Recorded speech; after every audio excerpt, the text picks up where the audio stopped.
Hozir siz qaysi gulni tanlagan bo'lardingiz? Kameliya yoki azaliya? Ikkisi ham bir-biridan chiroyli. Gul ishqibozlari bo'lsa, go'zallik shaydolari bo'lsa, mana kameliya gullarimizni xususiyatlari qishin yozin ochilish xususiyatiga ega va bashang holatda turadi, barglarini to'kmaydi.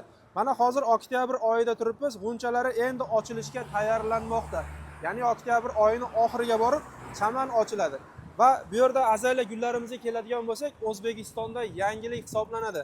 Dehqon akalarimiz buni parvarishini mukammal o'rganishib, sotuvga chiqarib qo'yishdi. Kerak bo'lsa aloqaga chiqaverasizlar. Xohlasanglar kameliya, xohlasanglar azaliya gullaridan cheklanmagan miqdorda dastavka qilib berishadi. Mana orqani bir ko'rsatib qo'ying va bundan tashqari barcha turdagi gullarni bemalol zakaz bersangiz bo'ladi. Savollar bo'lsa, ekrandagi nomerlarga aloqaga chiqaverasizlar. Manzili esa Farg'ona viloyati Quva tumani Tolmozor shaharchasida joylashgan.